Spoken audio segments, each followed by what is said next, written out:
5 minutes avec Dieu et avec sa parole.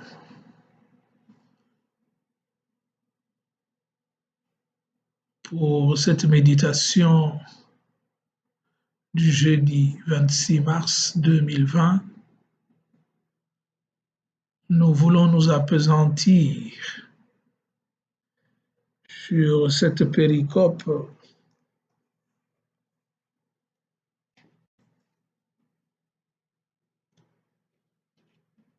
de l'Évangile et du livre de l'Exode, et spécialement l'Évangile où Jésus nous demande de venir à lui pour avoir la vie. La vie est en lui. Voilà pourquoi il faut s'approcher de lui pour obtenir cette vie qui ne se flétrit pas. Venez à moi et vous aurez la vie.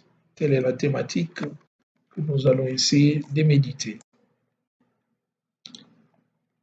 Alors, au livre d'Exode, le Seigneur parle à Moïse et lui dit, « Va, descends, car ton peuple s'est corrompu, lui que tu as fait monter du terre d'Égypte. Ils n'auront pas mis longtemps à s'écarter du chemin que je leur avais ordonné de suivre. Ils se sont fait un veau en métal fondu et se sont prosternés devant lui. Ils lui ont fait des sacrifices en proclamant, « Israël, voici tes dieux qui t'ont fait monter du pays d'Égypte. »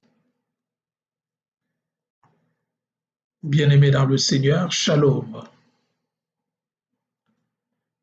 Eh bien, chers frères et sœurs, peu à peu, voici que pointe à l'horizon la grande fête de Pâques. Elle s'approche lentement mais sûrement.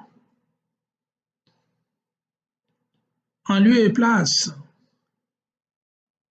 de communier à la joie pascale qui approche, dans la première lecture tirée du livre de l'Exode, nous sommes en face d'un peuple à la nuque raide, un peuple qui est lent à croire et à comprendre les choses. L'épisode du veau d'or en constitue l'illustration tangible. En fait, l'homme de tout temps, de tout lieu, de tout peuple, de toute nation, fait l'amère expérience de la fragilité, de la perdition, voire de la chute à cause de sa nature pécamineuse et fragile, laquelle nature requiert des repères, des référents, c'est-à-dire des hommes auprès de qui l'on peut recourir pour solliciter la faveur divine. Et ces hommes, ce sont des médiateurs, des intercesseurs ou des sentinelles chargés de calmer la colère des dieux qui veut venger son peuple, qui veut se venger de son peuple, comme l'a fait Moïse. En ce temps trouble de grande insécurité, invoquons le Seigneur pour qu'il nous manifeste une fois de plus sa miséricorde inépuisable en suscitant au milieu de nous de tels hommes compatissants et consciencieux, capables de remplir fidèlement leur mission afin de permettre que Dieu soit tout en tous. Ces hommes, vous vous en doutez, ce sont les bien-aimés du Seigneur qui, comme Marie,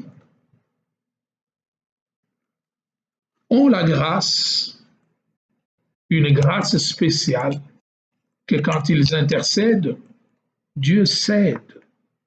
Quand ils parlent, Dieu écoute. quand il supplie, Dieu consent. Efforçons-nous donc, nous baptisés, nous chrétiens, nous consacrés, à devenir ces hommes-là, ces bien-aimés du Seigneur, qui trouvent en qui Dieu s'est complet et qui peuvent ainsi abaisser sa colère lorsqu'il est irrité. Dans l'Évangile, Jésus se heurte à l'incrédulité croissante d'un peuple obstiné de plus en plus. En dépit du témoignage que fera de lui Jean le Baptiste, ou que le Père lui-même fait de son Fils bien-aimé par les œuvres qu'il opère par lui, ou du témoignage simplement que déjà nous révèlent les Écritures, il y a très peu, hélas, qui croient en Dieu. C'est pourquoi Jésus, face à cette aridité des hommes, il met chaque homme devant sa propre responsabilité en l'invitant à choisir aujourd'hui soit la vie, soit la mort. C'est pourquoi il nous demande, voulez-vous la vie?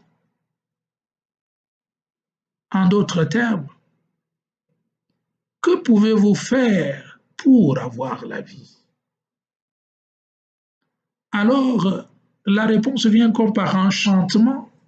La première chose à faire pour avoir la vie, bien entendu, c'est de croire en Jésus, croire en celui que le Père nous a envoyé. Dieu a tant aimé le monde qu'il a donné son Fils afin que quiconque croit en lui ne périsse pas, mais qu'il ait la vie éternelle. Jean 3,16. Et dans Jean 17,3, il dit, la vie éternelle, c'est qu'ils te connaissent, toi, Père, et qu'ils connaissent Jésus, ton envoyé. Croire en Jésus pour avoir la vie. Le second élément à mettre en compte pour avoir la vie, c'est de nous unir à lui, nous unir intimement à lui, parce que lui seul est la vie, la vérité. Lui seul est le chemin, la vérité et la vie.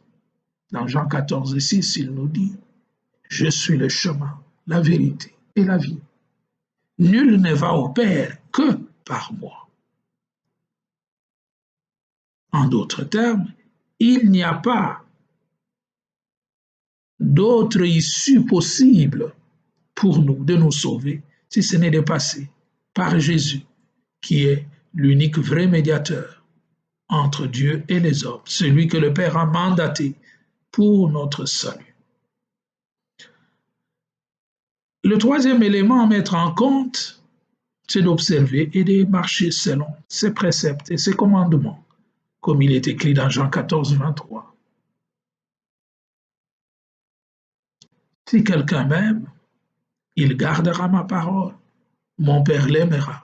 Nous viendrons à lui et nous ferons chez lui notre demeure. L'ultime recommandation est de nous laisser pénétrer par la parole qui libère et qui donne la vie. La parole doit devenir une lampe sur notre route. Cette parole, nous devons la savourer, la méditer, afin qu'elle devienne vie de notre vie. Dans Jean 8, 31-32, il nous dit, si vous demeurez dans ma parole, vous connaîtrez la vérité et la vérité vous affranchira. Voilà le chemin à parcourir pour que le Christ se manifeste en nous comme celui qui nous donne la vie. Prions.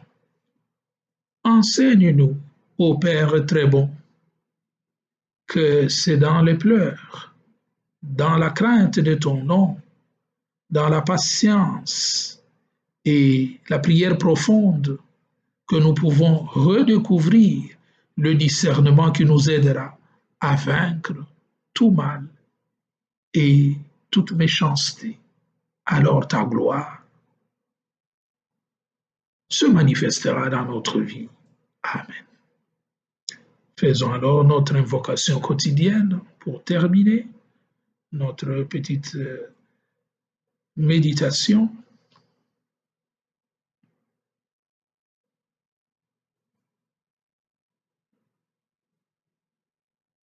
Ô Vierge puissante, jette ton regard de miséricorde sur nous qui recourons à toi. Ô Vierge fidèle, jette ton regard de compassion sur nous qui recourons à toi. Cette fois, nous devons dire chaque jour cette invocation et ajouter, Seigneur Jésus, jette ton regard de compassion sur nous qui recourons à toi. Que le Seigneur vous comble de sa paix et de sa joie, qui vous bénisse et vous protège, le Père, le Fils et le Saint-Esprit. Amen.